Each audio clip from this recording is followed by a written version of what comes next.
नमस्कार दोस्तों, कैसे हैं सब? कुशल मंगल होंगे। मैं प्रदीप पहल, Haryana study IQ YouTube channel पर। अभी हाल ही में हरियाणा विधानसभा में जो स्तर चल रहा था सेशन की, जब हम बात करेंगे शीतकालीन स्तर के बारे में, जब आपसे को पूछता है तो आपको पता होगा, जब विधानसभा की बात करते हैं तो दो सत्रों के बीच में, सेशंस के बीच में अधिकतम 6 महीने से ज़्यादा का अंतर नहीं होना चाहिए।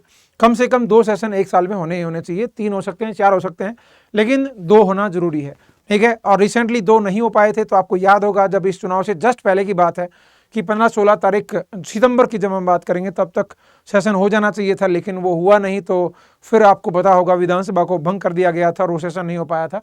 इसलिए होता है कि फिलहाल वर्तमान में सेशन चल रहा है, उसमें ये बोला गया कि अलग अलग लोगों के द्वारा जो बाबू बेटा, भाई बाबू बेटा यूं है, बाबू बेटा यूं है, न्यू क्या आ रहे हैं, बाबू बेटा मतलब दोनों न्यू करने लग रहे हैं, बाबू बेटा न्यू करने लग रहे हैं, तो वो एक नेगेटिव सेंस में एक तरीके से यूज किया गया। उसके ऊपर जो भूपेंद्र सिंह हुड्डा का जो है वो मतलब एक तरीके से गुस्सा आया उनको अच्छा खासा, और वो शीतकालीन स्तर में उन्होंने कई सारी बातें गिनाई। भाई साहब क्या बातें गिनाई उसके बारे में हम बात कर लेते हैं। ये आप जानते भी होंगे, भूपेंद्र सिंह हुड्डा, दीपेंद्र सिंह हुड्डा और रणबीर हुड्डा की बात करेंगे तो वो जो उस समय स्वतंत्रता सेनानी के रूप में नाम उनका लिया जाता है, और वो स्वतंत्रता सेनानी जो थे जिन्होंने अलग अलग, आप चाहे जवाहरलाल नेहरू की बात करूं, चाहे महात्मा गांधी की बात करते हैं, चाहे फिर बाद में जवाहरलाल नेहरू या इंदिरा गांधी की बात करते हैं, उन सभी के साथ काम किया है। ठीक है। हमारे उन्होंने कहा कि जो है मेरे पिताजी 7 से 8 बार अलग अलग समय पर जेल गए हैं। ठीक है। तो वो सब उन्होंने बातें करी। तो सबसे पहले ये किसने कहा है, दैनिक भास्कर में एक रिपोर्ट थी जिसमें बोला गया, नायब सिंह सैनी ने ये शब्दों का यूज करा है, किरण चौधरी ने किया है, दुष्यंत चौटाला ने किया है, शमशेर गोगी जो कांग्रेस के पूर्व विधायक हैं उन्होंने किया है। इन सभी ने इन शब्दों का प्रयोग किया, और इन शब्दों का जो प्रयोग किया गया, बाबू बेटा शब्द का प्रयोग किया गया। और उसमें कुछ नहीं पहले जब मैं जुलाई महीने की बात थी कि भाई इनसे पूछा गया कि हाँ जी क्या भविष्य है आपका, तो उन्होंने कहा कि मैं ना तो रिटायर हुआ हूँ और ना मैं एक तरीके से बूढ़ा हुआ हूँ भाई। ठीक है। मतलब एक तरीके से, और ना मैं मतलब रिटायर होने की कोशिश कर रहा हूँ। तो ये अभी हाल ही में चूँकि ये हैं बाबू बेटा दोनों। दीपेंद्र सिंह हुड्डा की बात करेंगे तो ये रोहतक से सांसद हैं, और ये जो हम खिलोई सावला की बात करेंगे तो वहाँ से MLA वर्तमान में हैं। ठीक है। तो वर्तमान में नायब सिंह सैनी मुख्यमंत्री और सत्ता प्रतिपक्ष तथा विपक्ष के नेता के रूप में भूपेंद्र सिंह हुड्डा का नाम लिया जाता है। जब इन्होंने कई बातें गिनाई, उन्होंने कहा कि ब्लॉक समिति चेयरमैन से जो है मैं CM तक पहुंचा हूं। भूपेंद्र सिंह हुड्डा ने कहा कि मैंने एक ब्लॉक समिति के चेयरमैन से काम करना शुरू किया था, और जो मैं धरती से जुड़ा हुआ हूँ और MLA और सांसद भी रहा हूँ, सेवा की तो चीफ मिनिस्टर तक गया हूँ, और 3 बार प्रतिपक्ष का नेता भी रहा। हमारा तो परिवारवाद हो गया है। मतलब मैं परिवारवाद कैसे हो गया, मैं इतने लंबे समय से मैं एक मेयर मतलब हम ब्लॉक समिति में चेयरमैन से लेकर के मैं MLA MP सब कुछ रहा, और बाद में CM बना हूँ। परिवारवाद का सिस्टम ही नहीं बनता है। दूसरा उन्होंने कहा कि अपनी पार्टी देखो, मुझे कोई ऐसा नहीं है। उन्होंने कहा कि अपनी पार्टी देखो कि अपनी पार्टी में कोई मतलब मेरे पार्टी में के बच्चे हैं, कोई मिनिस्टर है, कोई कुछ है, मैं खुश हूँ, मैंने आशीर्वाद दिया है उनको। मतलब आप अपनी पार्टी के बंदों को, जो आपके बच्चे हैं, जो आपकी पार्टी से संबंध रखते हैं, मतलब आप BJP की बात कर रहे थे, वो अगर मैंने उनको आशीर्वाद भी दिया, मैं खुश हूँ कि वो अच्छा काम कर रहे हैं। तुम्हारी कोई ईर्ष्या होती है? मैं कहता हूँ कि बेटा, बाबू बेटा, मैंने ये बात कही है, बिल्कुल जी। और तुम अपनी तो देख लो, मैं एक ही बात कहूँगा, खुद को देख लो भाई, उन्होंने ये बोला। फिर उसके बाद हम बात करेंगे तो दादाजी को काले पानी की सजा हुई थी, जो हुड्डा साहब ने कहा कि परिवारवाद, ये परिवार की डेफिनेशन समझ में नहीं आई, और कोई बात नहीं कहेंगे कांग्रेस के में परिवारवाद। मुझे तो गर्व है अपने परिवार पर, क्योंकि मेरे दादा जो है स्वतंत्रता सेनानी थे, शहीद भगत सिंह के चाचा अजीत सिंह, और मेरे दादाजी को काले पानी की सजा हुई थी। ठीक है। मतलब आप कहाँ परिवारवाद की बात कर रहे हो? इसको परिवारवाद कहते हैं, तो मैं खुश हूँ, मतलब कोई बात नहीं कहो। पिताजी 8 बार जेल गए हैं, संविधान पर साइन किए उन्होंने, और 4 बार हिंदुस्तान में और 4 बार विदेश में जो है वो पाकिस्तान में जेल में रहे।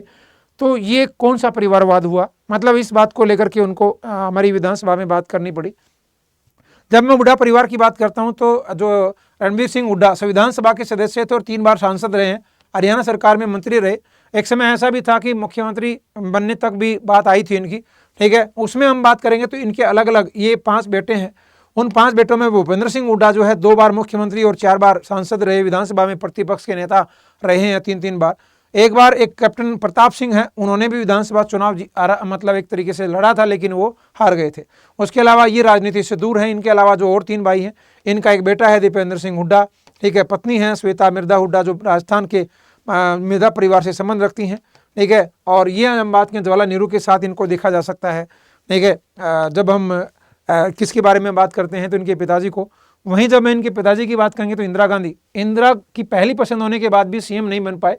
और क्योंकि उस समय पर जब हरियाणा बना है 1966 में, जब पंजाब से अलग होने के बाद हरियाणा एक नया राज्य बना था, मुख्यमंत्री पद के लिए 3 दावेदार थे, रणबीर सिंह, पंडित भगवत दयाल शर्मा और राव बीरेंद्र सिंह। लेकिन आपको पता है मुख्यमंत्री कौन बने? मुख्यमंत्री बने थे भगवत दयाल शर्मा। रणबीर सिंह जो अपनी आत्मकथा लिखते हैं सूरज के स्वराज के सुर में, कि लोग मेरे पास आए और कहने लगे कि आप कैसे बैठे हैं, आप सबसे ज़्यादा जो है आपको तजुर्बा है, पंजाब में सीनियर मंत्री रहे हैं आप, और आपसे ज़्यादा योग्य यहाँ कौन है? मैंने जवाब दिया सब योग्य हैं, मैंने आज तक सत्ता के लिए भागदौड़ नहीं किया, अब मैं क्यों करूं? ये उन्होंने अपनी स्वराज के स्वर के नाम से उन्होंने एक आत्मकथा लिखी रणबीर सिंह ने।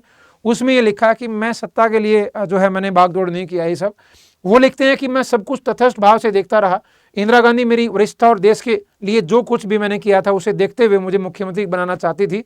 उस वक्त गुलजारी लाल नंदा गृह मंत्री थे। बिल्कुल डेफिनेटली जब हरियाणा बनता है तो उन्हीं के सानिध्य में जो है हमारी सरदार हुकम सिंह कमेटी बनी थी, ठीक है। वह पंजाब हरियाणा के मामले देख रहे थे और इंदिरा उनकी बात सुन लेती थी। उन्होंने भगवत दयाल को मुख्यमंत्री बनाने का पूरा जोर लगा दिया था। मतलब उन्होंने कहा कि पंडित भगवत दयाल शर्मा को ही क्या बनाया जाए, मुख्यमंत्री बनाया जाए। इस तरह भगवत दयाल शर्मा पहले सीएम बने थे और ये सीएम बनते बनते रह गए थे रणबीर सिंह। मतलब ये उन्होंने एक काम किया है उसके लिए, मतलब हमारे जो है जेल गए हैं 8 बार, तो वो स्वतंत्रता आंदोलन में उन्होंने पार्टिसिपेट किया है। वहीं जब मैं राजीव गांधी की लिस्ट में भी भूपेंद्र सिंह हुड्डा का नाम लिखा था, लेकिन भजनलाल ने उसका नाम कटवा दिया था। बात है 1982 की, भारत एशियाई खेलों की मेजबानी कर रहा था और प्रधानमंत्री इंदिरा गांधी ने जिम्मेदारी राजीव गांधी को सौंपी थी। उस साल हरियाणा में विधानसभा चुनाव होने थे, सूबे की कमान चौधरी भजनलाल के हाथों में थी। राजीव गांधी ने 10 से 12 युवाओं की लिस्ट तैयार की जिसमें भूपेंद्र सिंह हुड्डा का नाम भी था। इस बारे में भजनलाल को पता चला तो उन्होंने कांग्रेस नेता सीताराम केसरी से कह करके हुड्डा का नाम कटवा दिया था और राजीव के पास दोबारा लिस्ट गई तो उन्होंने फिर से हुड्डा का नाम उसमें जुड़वा दिया था, ठीक है। विधानसभा चुनाव में भूपेंद्र सिंह हुड्डा किलोई से उतरे और उनके समर्थन में रैली हुई, लेकिन वे हार गए थे। 1987 में दोबारा चुनाव, किलोई से टिकट मिला, फिर हुड्डा हार गए थे।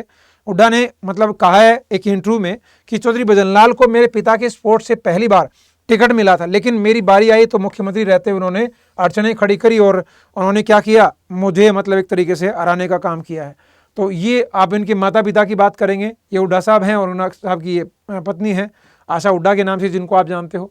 1991 में पूर्व प्रधानमंत्री देवीलाल को हरा करके और ज्वाइंट जो है किलर बने थे, मतलब एक तरीके से जायंट किलर बने भूपेंद्र सिंह हुड्डा, क्योंकि उन्होंने रोहतक की बात करेंगे तो रोहतक से इन्होंने किसको हराने का काम किया है, भूपेंद्र सिंह हुड्डा ने किसको हराया, चौधरी देवीलाल को। मतलब क्या है 1996 और 1998 में हुड्डा ने देवीलाल को हराया और जो है हैट्रिक लगाई, और लेकिन 1999 में वे देवीलाल की पार्टी INLD के उम्मीदवार इंदर सिंह से वे बाद में हार गए थे। मतलब लगातार 3 बार हैट्रिक लगाई थी इन्होंने, चौधरी देवीलाल को हराने का काम किया था। ये एक छोटी बात नहीं थी, ठीक है। मतलब एक पुराने समय से चले आ रहे हैं, यूँ नहीं है कि 2004-5 में मुख्यमंत्री बने तो ऐसे ही मुख्यमंत्री बना दिया गया, ऐसा नहीं है।